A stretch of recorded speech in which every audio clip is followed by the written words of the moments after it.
सपा का गढ़ कहे जाने वाले रामपुर और आजमगढ़ में हुए उपचुनाव में जीत का परचम लहराने के बाद भाजपा ने मिशन 24 की तैयारी शुरू कर दी है। आज पार्टी मुख्यालय पर 2019 के लोकसभा चुनाव में हारी 14 सीटों के प्रभारियों संग होगा मंथन।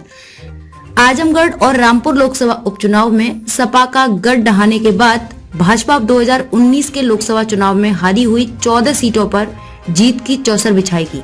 बसपा, सपा और कांग्रेस के कब्जे वाली 14 सीटों पर लोकसभा चुनाव 2024 में जीत दर्ज करने के लिए भाजपा बुधवार को पार्टी के प्रदेश मुख्यालय में रणनीति तय करेगी।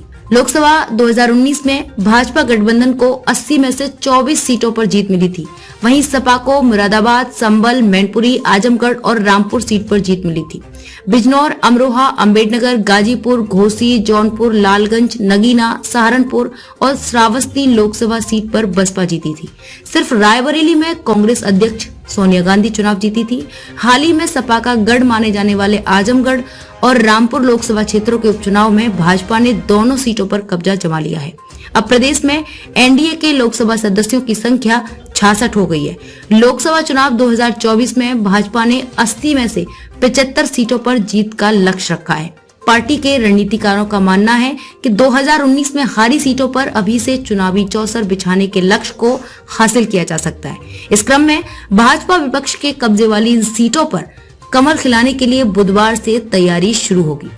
पार्टी के प्रदेश मुख्यालय में विपक्ष के कब्जे वाली 14 लोकसभा सीटों के प्रभारी और संयोजकों की बैठक बुलाई गई है। बैठक में उन्हें क्षेत्रों का दौरा कर वहां 2019 के चुनाव परिणाम की बूथवार समीक्षा कर हार के कारणों का मंथन करने का एजेंडा सौंपा जाएगा। प्रभारी और संयोजक अलग अलग समय पर क्षेत्रों का दौरा कर बूथ मतदाताओं के जातीय समीकरण, केंद्र व प्रदेश सरकार की योजनाओं के लाभार्थियों के रुझान, 2024 लोकसभा चुनाव में उन बूथों पर जीत दर्ज करने के उपायों की योजना बनाकर प्रदेश नेतृत्व को देंगे। प्रदेश नेतृत्व प्रभारी और संयोजकों की रिपोर्ट के आधार पर उन सभी 14 लोकसभा सीटों पर जीत के लिए माइक्रो प्लानिंग कर उसका क्रियान्वयन कराएंगे।